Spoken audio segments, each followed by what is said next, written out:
You're tuned in to Nerd Overload, your weekly show for video games, movies, TV shows, comics, tech news, and more. Now your hosts, Cody Pinnick, Samantha Cross, Sam Dunham, and Josh Harrison. Hey everybody, welcome to Nerd Overload, the pop and geek culture show where you could help solve a crime. I'm Cody. I'm Sam. I'm Detective Jones. And I'm Samantha. Oh, we have a great show for you this week. Thank you all for tuning in. We have a bunch of news to go over, but first, let's talk about some things we have been checking out. Check it out!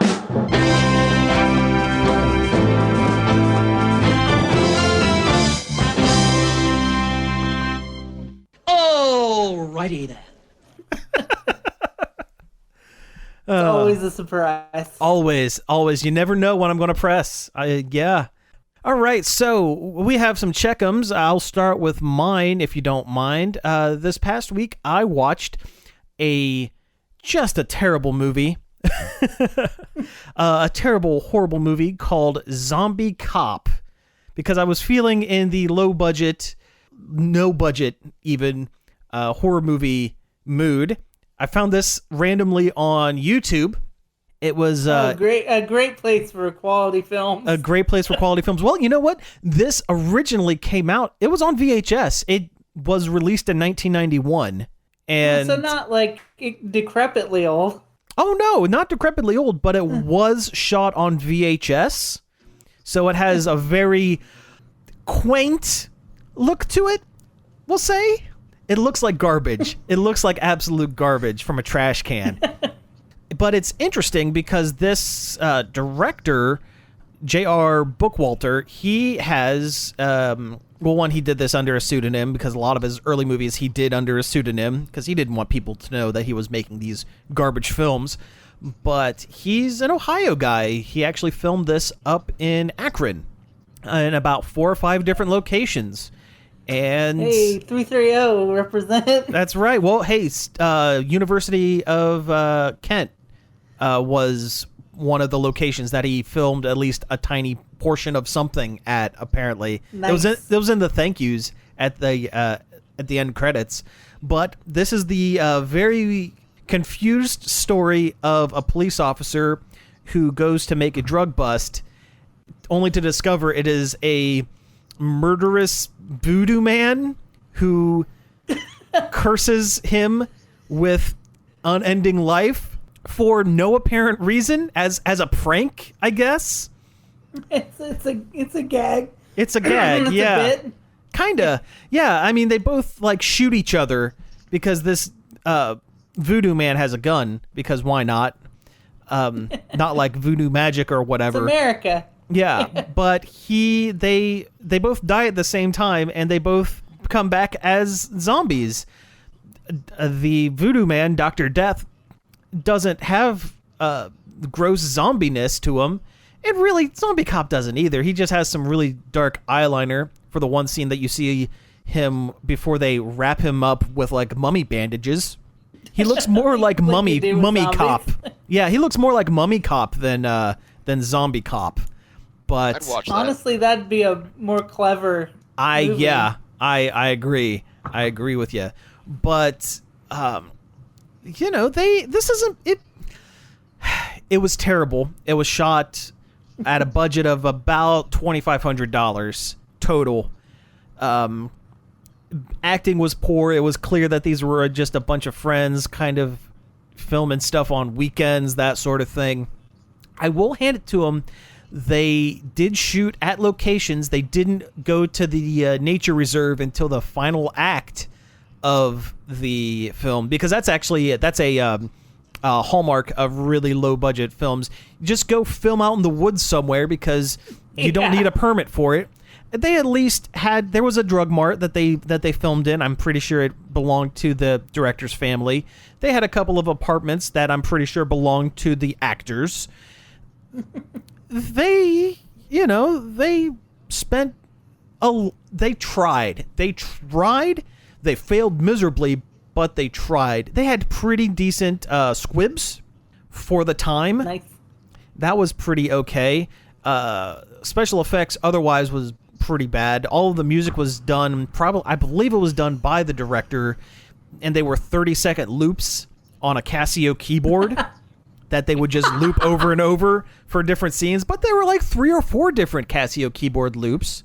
So they tried. There was one scene where the boom mic dropped really far into frame, which is bad, but it means they thought ahead enough to use a boom mic. So you gotta give when you take a little. I don't recommend anyone looking this up unless you just love schlock, awful, like subpar. The Room it's a terrible movie, but at least it looks like a film. This looks like someone borrowed their folks' handycam for a weekend and shot something in their backyard. But they tried it. There's a charm. There is a charm. There is a charm. Well, I never saw the film, but Cody, didn't you have a friend in college that made like some no budget horror movie or something? And we're in it. Yeah, I was gonna say. I'm gonna find it one day. I don't remember the name of it, but I'm gonna find it one day. But I think it's out there still. Really? Oh, that's awesome. Yeah. But I would imagine I've never actually watched it. But I imagine it is probably of a similar quality. If that makes... I've heard I have one of the more prominent and better done deaths. Hey, that's good at least. There you go. Yeah, so that's something. But no, that's Zombie Cop. It wasn't the worst thing I've ever seen. I would say that this at least has more value than like a Birdemic, because Birdemic almost... It's to the point where it almost feels like it was done bad as a joke. I mean, I know it wasn't, but the fact that they didn't... It's just unwatchable. It's unwatchable. This is at least... boring. Yeah, this is at least charming in its ineptitude. Plus, the Voodoo Man's number one henchman sounds like Screech from Saved by the Bell and looks like that disgraced YouTuber Pro Jared. Oh yeah. But I just had to tell YouTube to stop showing me his videos the other day. Oh really? Oh wow. I didn't know he was still doing things. It popped up in my next recommended, and I'm like, they had a button that was like, I don't like this, and I clicked that because I don't. Oh man, that guy. The less said, the better. Yes, Let's absolutely. talk about Blaseball. Let's talk about Blaseball. Yeah, let's talk about Blaseball. Sports. Yeah, what is Blaseball? Sports, actually. Yeah, it's more sports than most things we talk about on the show. With the exception of that one time that my dad called in and actually talked to us about sports, which was pretty cool. Yeah. But what is Blaseball? Like legitimate. Yeah. Blaseball is simulated fantasy baseball, but weird. Yeah, that's probably the best way to describe it. Sure. It's like a bizarre simulation of baseball where weird magical things can happen during the games, and everybody has goofy names, and you can bet fake money on the games. Yes. Yeah, so I would say a lot of the names are of the caliber of Nintendo and Super Nintendo era non-sponsored, non-endorsed sports teams, like sports games. Like I remember that one image that was flying around Twitter for a while. I think it was from Fightin' Baseball, I think was the name of the game. Fightin' Baseball, like yeah. Truck Davis and... Yes, yeah, that was a good one.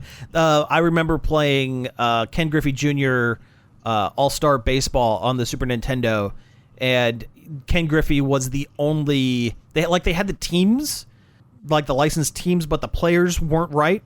So they... Ken Griffey was the only non-made-up character in the game. He also had his own unique batting sprite. But anyway, Blaseball. Yeah, so this simulation, it's just the text.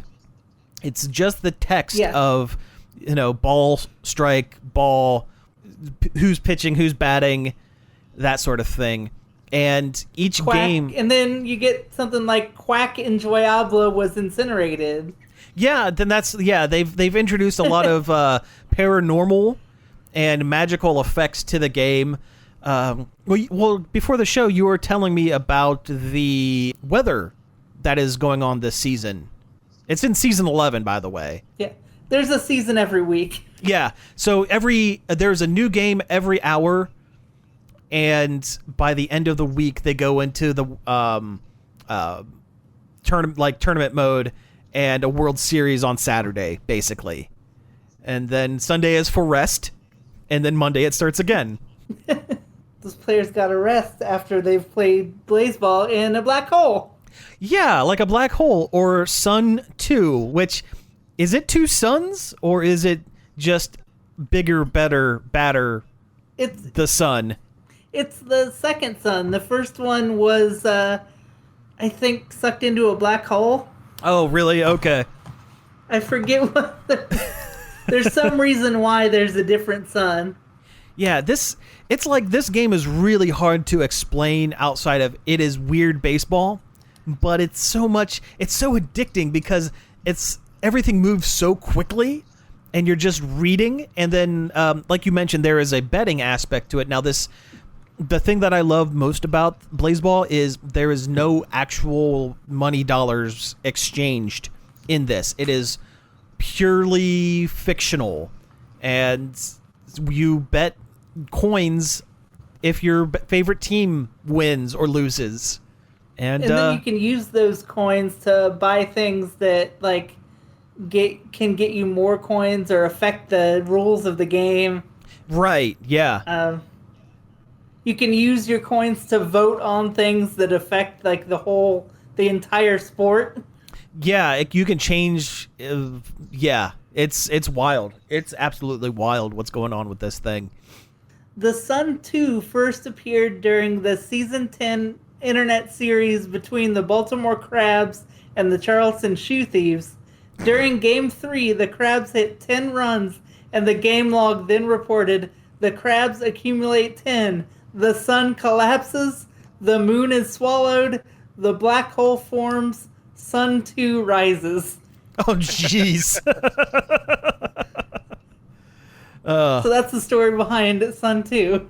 Yeah, this whole game is just wild, and some of the names of some of the players are the dumbest. The team names are the dumbest. It's just wonderful. Like, okay, Cody, what team are you currently backing? The Seattle Garages, who's they're saying smells like Team Spirit. Well, I'm a stalwart fan of the Breckenridge Jazz Hands and their catchphrase, "We've got winning to do just for you." All of the team's mascots, logos, they're all like various emoji. That's all it is. Yeah, that's the closest to graphics there is. Yeah, but otherwise it's all text. There's, well, I'm teams on their like website right now. the Philly Pies and the Hawaii Fridays, the Canada Moist Talkers. Now this is an interesting one. Yeah. The Unlimited Tacos. Yeah, they don't have a city. They're just the Unlimited Tacos. They're just the Unlimited Tacos. Yeah. Hellmouth Sunbeams. Mm-hmm. Hades Tigers. Yeah, I know.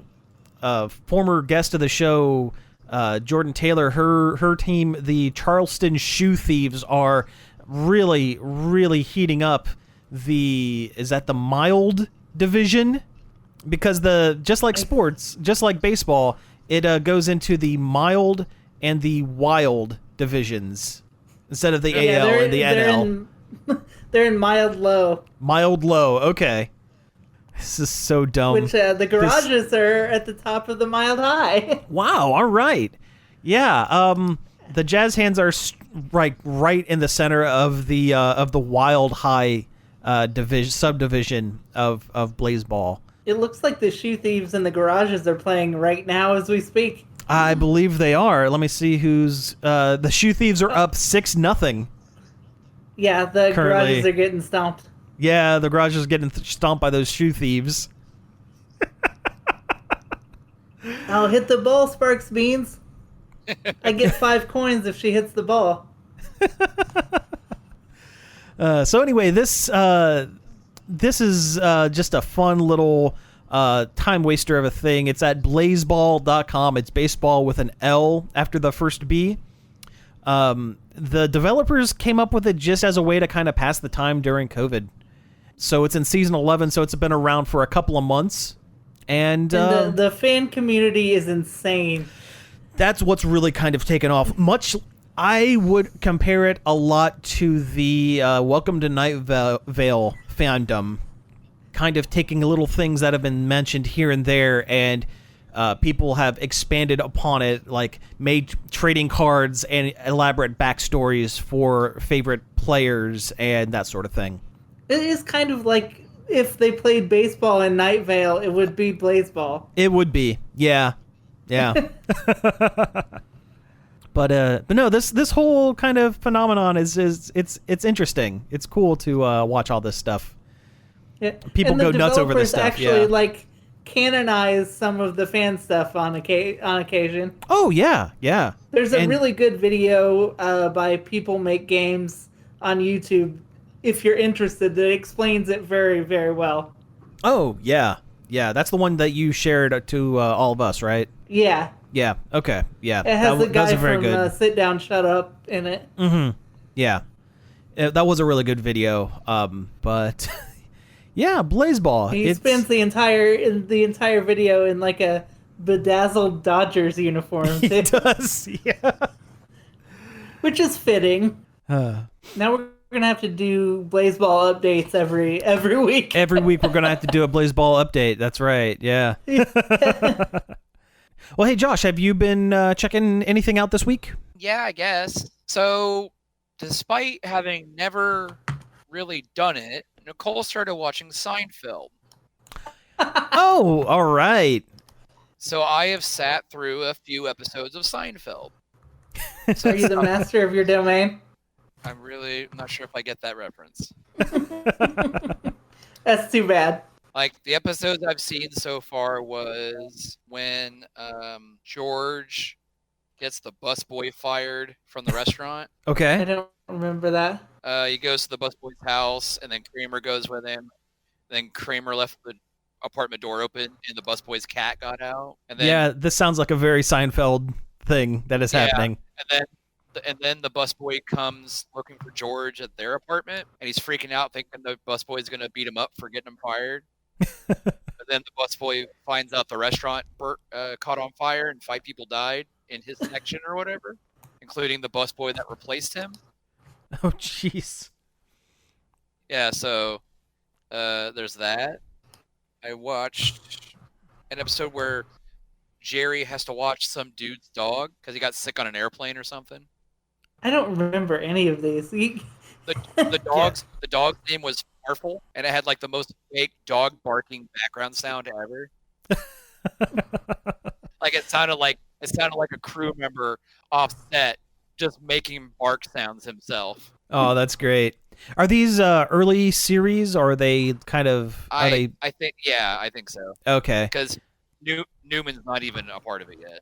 Okay. Well, Newman wasn't in every episode, but yeah. I mean, my memories of Seinfeld now. I haven't gone back and watched it in a long time, but there are some that, like, I remember the highlights, like the spit. I remember the spit. I remember the Kramer. Yeah, the Chinese restaurant.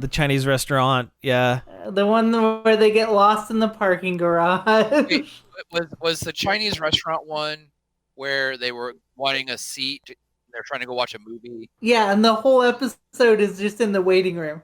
Yeah. I watched that one. That's a good one.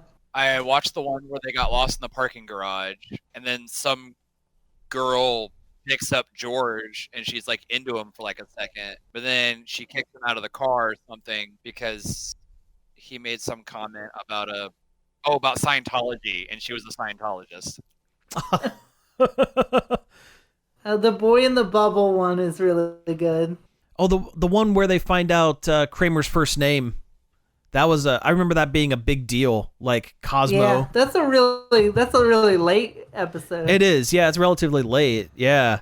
Oh, there was one where George was taking a IQ test, and what's her face took it for her. Elaine. Mm-hmm. And he scores really high or something like that. Was that? No. Well, she did really bad the first time, Mm-hmm. and then George is like, "Oh, you got like an 80 or something like that," and then she took the test again and got like 150 something. Mm. It was So what do you think of Seinfeld, though? I don't know. Like sometimes when it has the clips of him doing his stand-up bits, like at the beginning and the ending of the episodes or whatever, I've like kind of like chuckled at some of his jokes. Then I'm just kind of like I'm just not sure how I feel about the show. Seinfeld is a sorry. I was just going to say Seinfeld is a show that would be ruined today by cell phones and just talking to each other. Yeah. All of the issues would be solved by a cell phone and someone just saying, "Hey, this thing happened," instead of elaborate plan and wacky hijinks. Yeah, because like in the Chinese restaurant episode, like George needed to use the public phone, and some guy was hogging it because George had to go call his girlfriend or something. I can't remember. To let them know where they were or whatever. Mm. I don't know. But I was like, I'm sitting there and I'm like watching. I'm like, oh my god, this is like such a relic. All right, well, hey, let's go ahead and take a break here, and when we come back, we'll get into a little bit of news. Hey, we're back. That was Monster Mash by Bobby Boris Pickett because it's October. We got to play it. It's a tradition at this point, right? Yeah, we always play Monster Mash. You gotta play Monster Mash. Gotta play Monster Mash. So we have some news to get into, but first, Josh has started following his first Blaseball team. Josh, who are you following? The Mexico City Wild Wings. Excellent. What's their current standings? Well, their win to losses are 17-37. Okay, so not having the best year, but you know what? They'll turn it around in the back half of the season. I believe it. I believe it. All right, so They're hey, let's second from the bottom in the Wild High League. Yeah, I'm in the Wild High. Oh, okay. So that means your team and my team will play each other at some point if we haven't already. Because the Jazz hands are right there. The Jazz hands are right there, yeah. All right, so hey, let's get into a little bit of news.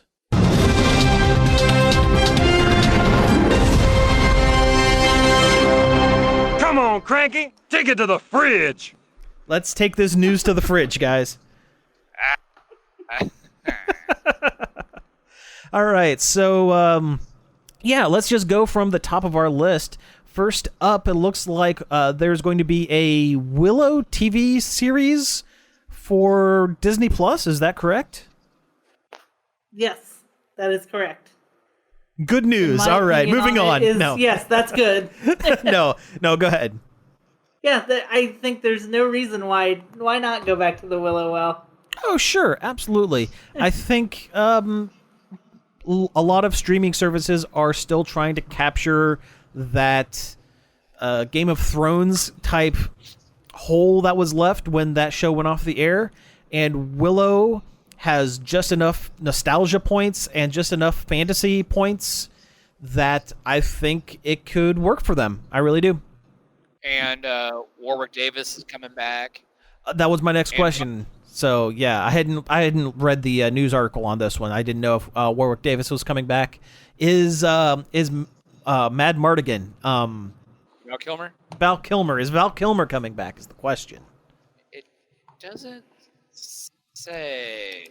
Yeah, it looks like the only person coming back is Warwick Davis. Okay, well, I mean that's really all you need. They could fill out the show with all sorts of other characters. And it's a sequel series. That's cool. That's really cool. Well, then, yeah, I'm looking forward to this this new Willow. Yeah, I guess John M. Chu, the guy who did Crazy Rich Asians. Oh, yeah. Okay, yeah. I'm aware of that. He's directing the pilot episode, Okay, cool. and the co-showrunner is Jonathan Kasdan, who wrote Solo, a Star Wars story. Oh, Kasdan's done a bunch of stuff, Oh. but we can't say just because of Solo, a Star Wars film, because That's true. I believe that was chopped up in a million different pieces. I imagine the original cut of Solo was probably pretty okay. Not the best, but pretty okay. And This show has 3 showrunners. There's John Chu, okay, sure. Kasdan, and Wendy Merkel from Arrow. Interesting. Okay. Well, that at least sounds like they will have someone that knows how to do action on the show. Kasdan's a good writer, and John M. Chu, I haven't seen a ton of Crazy Rich Asians, but I've seen a little bit of that It's supposed to be film. a really good movie. Yeah. I've seen a little bit of it, and I've heard nothing bad about it, so sure, why not? Yeah, this is great. I mean, I like Willow. I haven't seen Willow since I was in junior high, but I remember I really liked it, so... Same here. Yeah, I haven't seen Willow in over 10 years, at least. But yeah, sure, why not? Growing up, I have been called Peck more times than I can count. For people who maybe don't know or don't remember, Peck is a term that regular people call Willow's people. Oh, yeah. Being that all of Willow's people are short, Hobbits. basically. Yeah. Basically. Sorry, I just remember the part where it's near the end of the movie, and Willow.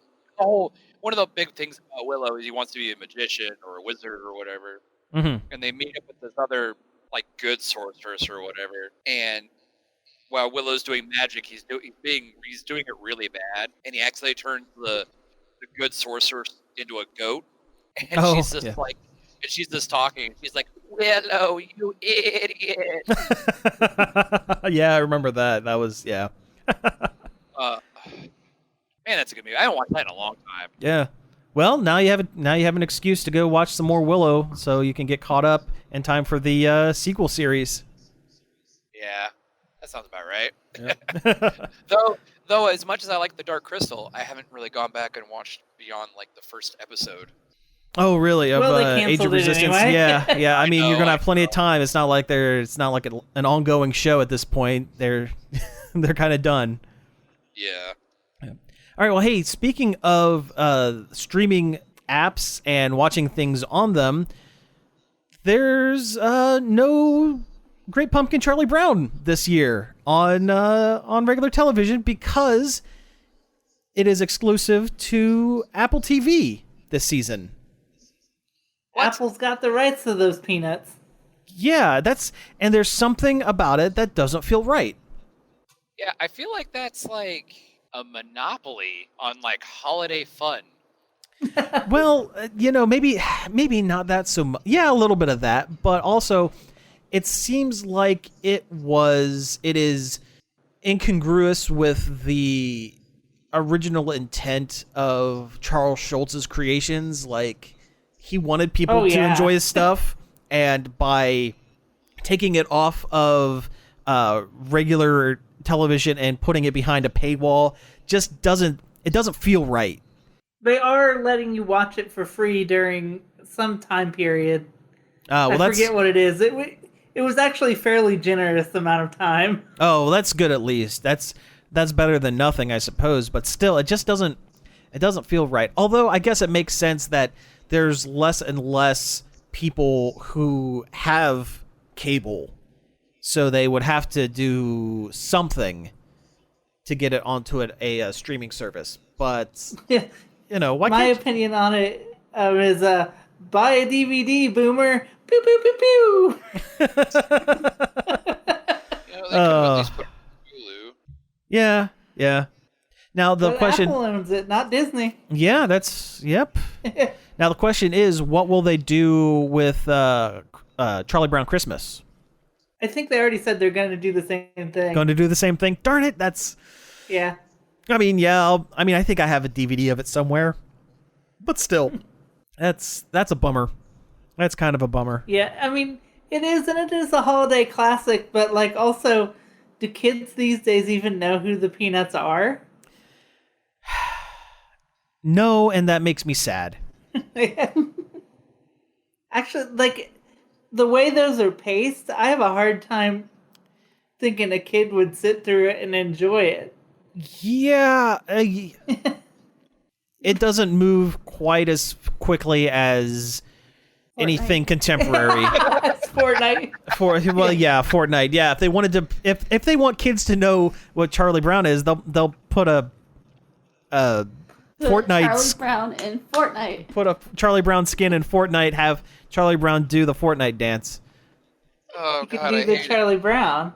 Oh yeah, I could do the Charlie Brown. Yeah. I was thinking that weird dance that Shermie does during the the Peanuts dance break scene in Charlie Brown Christmas. Yeah. They should just play it in Fortnite. Play the specials in Fortnite. There you go. They've done solved stuff it. like that before, haven't they? They've had like movie nights in Fortnite. It can be done. Although Apple and Epic don't exactly get along. Well, that is true. That is very true. That's currently kind of a thing. Although, we haven't heard much in the way of any kind of response to that here recently. I wonder how that's going. I know they've both said they don't want to go to court. Like, they don't want to take it to trial. But I don't know. Yeah, weird. That's the last thing I heard. Yeah. Okay, so let's keep going with the streaming TV show stuff. Well, there's a trailer for the Christmas Chronicles 2. Christmas Chronicles 1 was released. Was it last year? It was released last year, right? It was last year. It was 2 years. 2 years? 2 years ago. 2 years ago. Okay. Well, Kurt Russell. It was the one where Kurt Russell was Santa Claus. He was gruff Santa Claus man. And Hot Santa. and they're bringing it back. They took a year off. They're bringing it back, and Goldie Hawn's in this one, right? She's Mrs. Claus. Yes. She had a cameo in the first one, and now she's full on involved. I support this. Hey, why not? Why not? I don't remember watching all of Christmas Chronicle. I think it was one of the ones that I started and then just kind of started doing something else and didn't finish for whatever reason. But it's one that I've been wanting to go back to. And now that there's going to be a second one, yeah, I'm all for this. Give me some of that bad Christmas movie stuff. Yeah, I love it. It was the best kind of fun Christmas trash. Oh, Christmas trash. That's a good way of putting it. Yeah. Yeah. Not quite to the level of the Christmas Prince or A Night Before Christmas, night as in KNIGHT, the ones that the Christmas romantic comedy Netflix exclusives that ape off of Hallmark's Christmas movies and are just trash fires. Wonderful trash fires. Like, you want to talk about like Christmas movies that Netflix did recently. I really liked that Klaus movie. Yeah, that was good. Klaus was really legitimately well good. Yeah, that one was well animated. That was really, really good. I did like that one. But I'm talking like the ones that you watch and go, ooh, I feel gross for watching this, but I'm watching it anyway. This is poor. This is a cash grab in every rich way, but I love it. Just give me the garbage. But yeah, the Christmas Chronicle 2. Why not? I mean, I heard it's all right. My sister ranted about the first one. I've heard it was a lot of fun. Yeah, I've heard really good things about it. Like I said, I haven't had a chance to go back to it, but the first 15, 20 minutes of it that I watched the other day, or the last time I watched it, it seemed good. I liked it. Santa has a big musical number when he's in prison. I didn't get that far. I refuse to elaborate. Good, fine. I'll have to dig into it. Okay, more streaming television news. Animaniacs put out their second trailer. And in case you didn't know, Hulu has revived Animaniacs, the animated series that I think we all grew up with here on the show and have very fond memories of. I mean, it molded a lot of my humor. Oh, same here. Yeah. Yeah. Some of those jokes that they would tell, they were so old. Yeah. Like they were making like Catskills level old vaudeville joke stuff and referencing actors from the 40s and 50s, but it all worked and it was all wonderful. It was, well, they also made a lot of like at the time modern like, jokes. current Yeah. event, like current event pop culture jokes. Oh yeah. Well, that too. And the trailer that they just released for this definitely has more of that. It actually brought a little bit of a tear to my eye watching it because it's just more Animaniacs. They're changing up the animation style. They're tweaking it very slightly to differentiate it from the original, but it looks like Animaniacs with the exception of, the voice actors being 20 years older than they were. Yeah. It looks just a smidge cheaper. Just a hair. But the original Animaniacs was incredibly expensive. It was. Yeah, it was almost prohibitively expensive at times.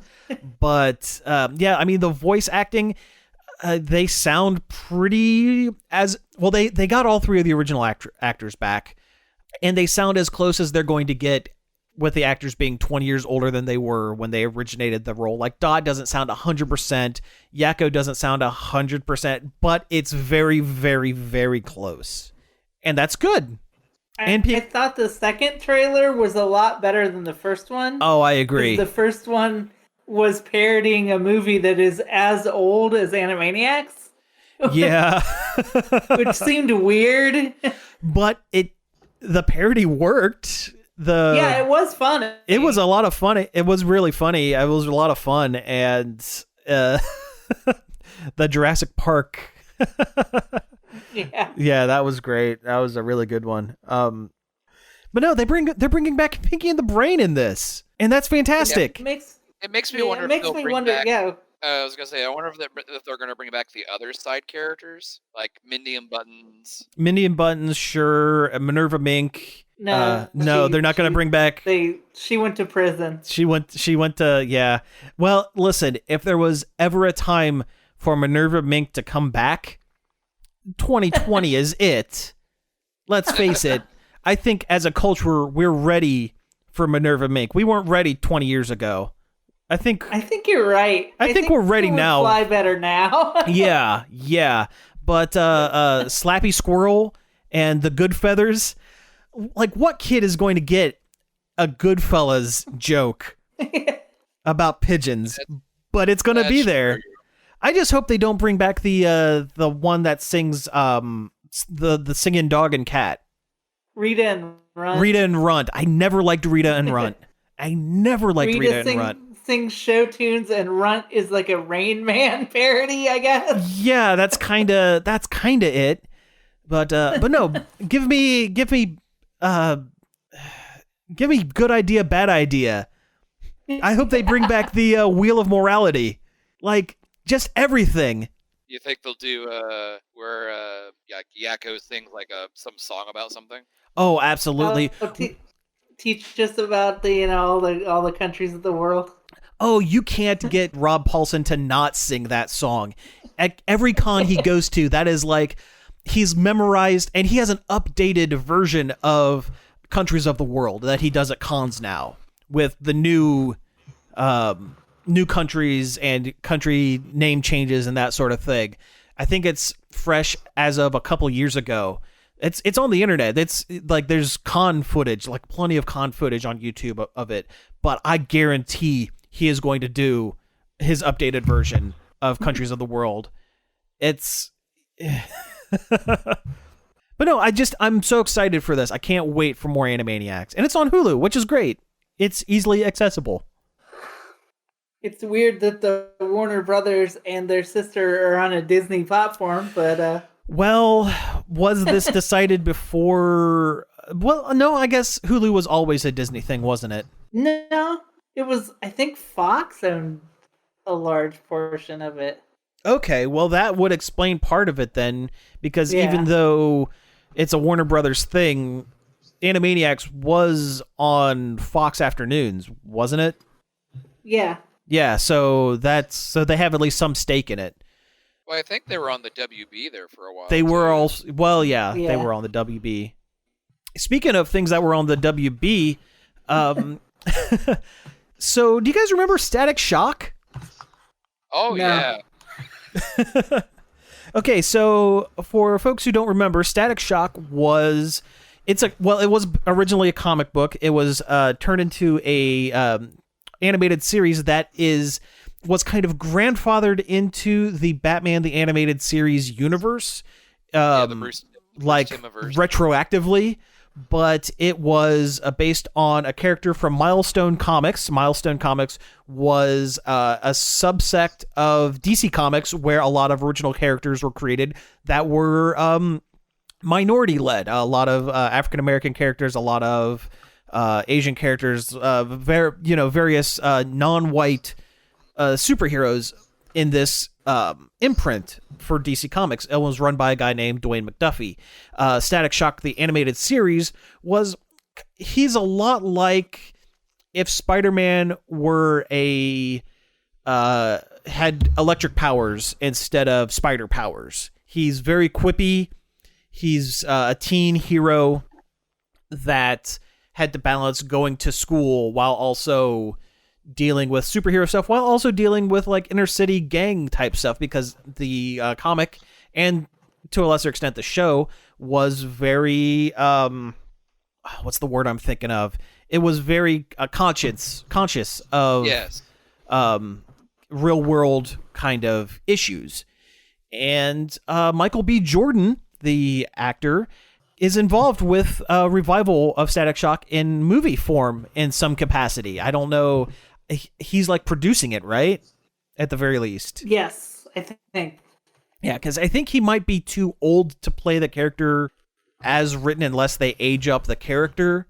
But Which I hope they don't. I hope they don't. I hope at the very I feel least like that defeats the purpose. it would. Yeah, they would be better off doing something like what's that guy's name? Icon, who was the Superman analog, would be if they wanted to do like an adult African American hero in a movie. But Static Shock really kind of needs to be a teen, and Marvel movies like Spider-Man Homecoming has shown that you can have a teen hero that looks and acts like a teen be insanely popular. And I'm for this. I'm for this project. I don't know if it's going to go any further than just rumor mill at this point, but sure, why not? What do you guys think? I watched a lot of Static Shock. I liked it a lot. And then when they eventually did the crossover episode with the Justice League, Yeah. and then they did a couple of crossover episodes with Justice League, and then there was a couple where Green Lantern and Hawkwoman get trapped in the future, and older, like in his late 40s, early 50s, Static is a member of the Justice League. Yeah, he's a member of the Justice League with the Terry McGinnis Batman Beyond Batman. Right. Yep, that's correct. So, so like I said, retroactively kind of in with those characters. Also, the comics, Milestone Comics, about, I want to say almost 10 years ago, they were folded into main continuity for DC Comics. So Static is out there. So they're still doing stuff with the character. He shows up in Teen Titans every now and then. But yeah, I'm for this project. Why not? If it brings the character kind of back to light, awesome. Yeah. Because I feel like, other than comic fans or people who grew up in that era of animated shows like we did, probably don't really know who Static Shock is. And I feel like it'd be good for representation. Yeah, it would be really good for representation. I think showing, between Spider-Man showing that teenage heroes can be relatable to superhero movie audience, and Black Panther showing that there really is a need for that type of representation in these movies. Yeah, I don't know if I'm making my point clear enough. I just think this is a good project, and I think you handled it. Yeah. Okay. Good. All right. I was looking into who owned Hulu when, and it is very complicated. Oh, I bet it is. There is a bar graph over time with percentages of what company owns how much. It is insane. Oh man. and now Disney just owns the whole thing. Oh yeah, yep. So I'm guessing the Animaniacs deal was done before the Disney deal, and that's why it's there. Would be my guess. Yeah. Yep. Yeah. Now Disney owns 67%, and Comcast owns the rest. Oh, okay. Because I bet if the Disney deal didn't go in before this, Animaniacs would be going to HBO now instead of Hulu. Yeah. Hulu. Yeah.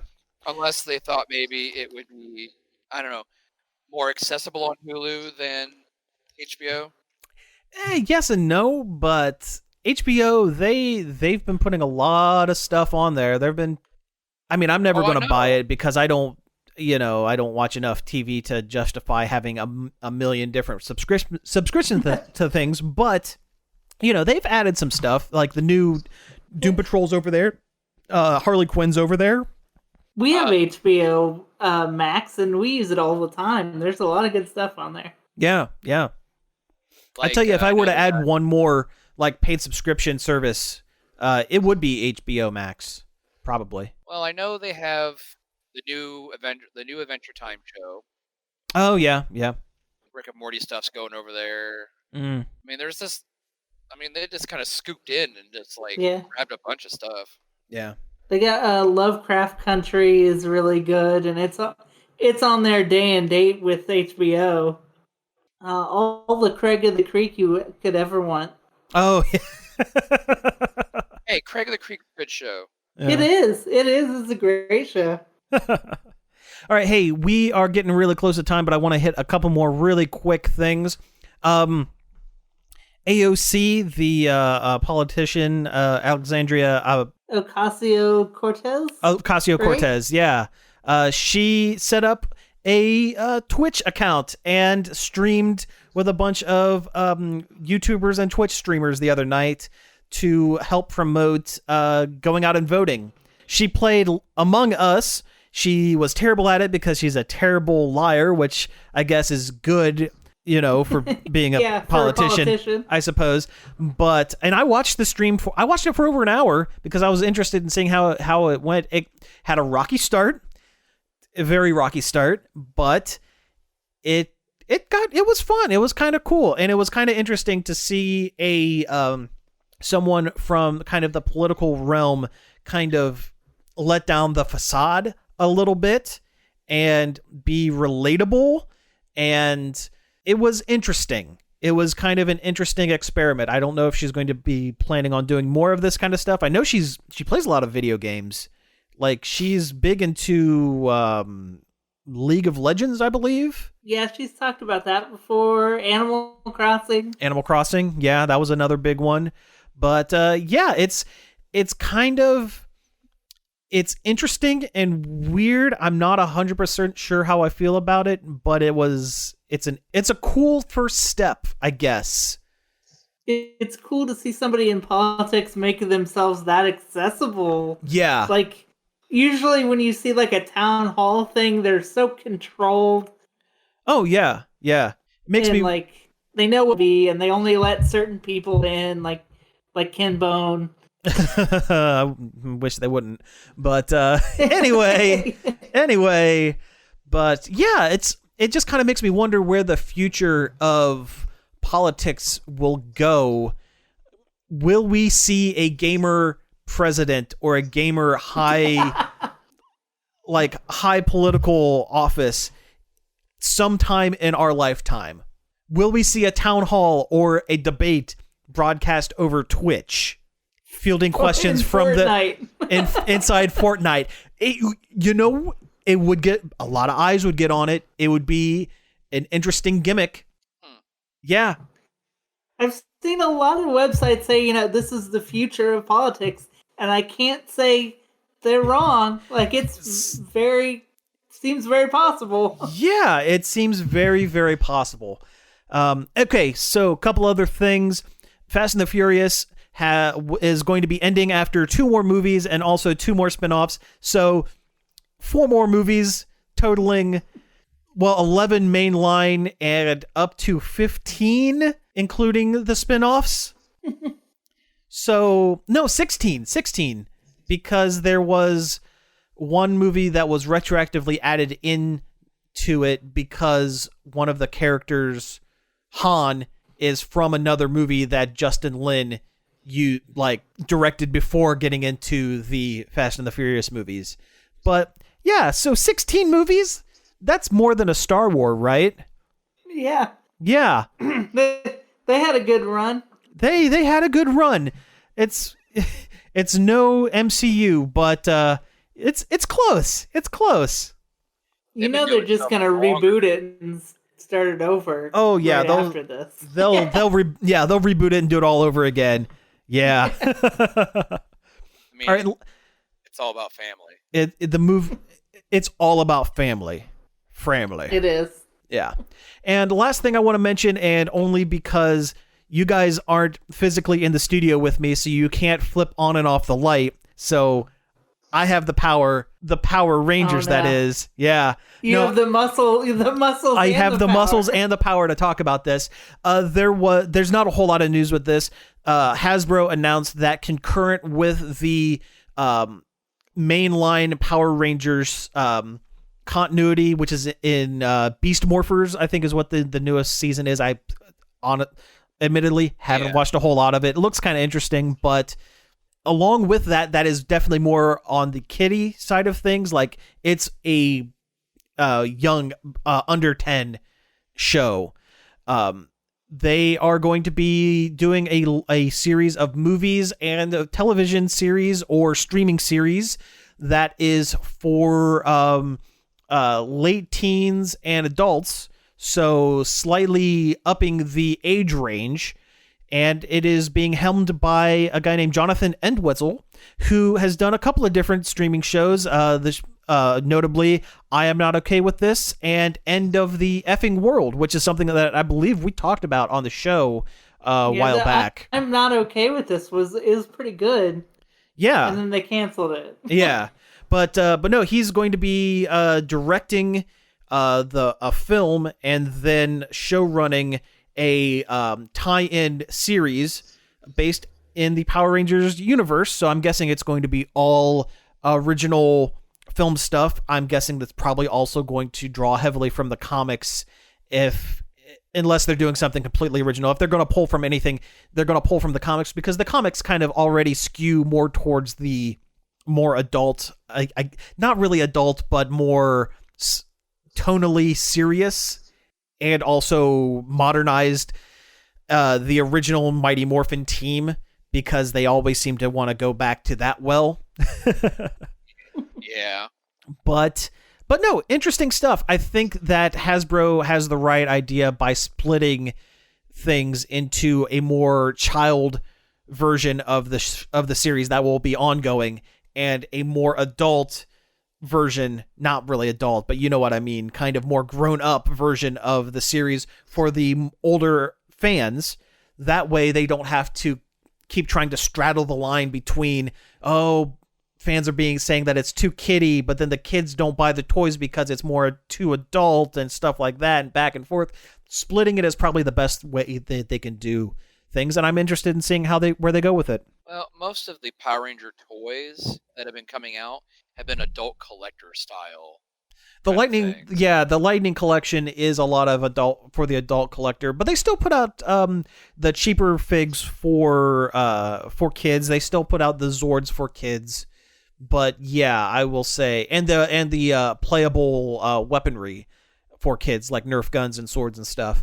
But yeah, I would say a lot of the meat and potatoes is of the adult collector, and most of it is Mighty Morphin. Although there have been some other seasons thrown in there, like more iconic stuff, I guess. Some of the Lightning stuff is kind of cool, but I think I still like the Legacy Collection stuff a little better. I actually like the Lightning Collection a little more. I think they are designed to look a little slightly more realistic. Like there are actual creases in like the it almost looks like they're wearing a uniform instead of just a blank bodysuit that is painted one color. And the head sculpts, they have swappable heads where one is a helmet and one is the actor. And they are batting about 65 to 70% on likeness. The Trini, the Kim, the Jason Figs look exactly like the actors who portrayed them. The Zach and Billy, maybe not as much, but they're close enough, I guess. But yeah, I was more meaning like the Come on, swords Cranky, and take it to the fridge. oh shoot, I accidentally hit. Sorry. oh, whoops.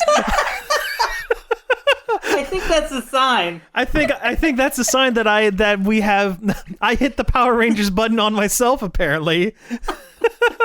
So Wow. we'll have. I can't believe you just Kanye'd me. I did. I am sorry about that. I am sorry, buddy.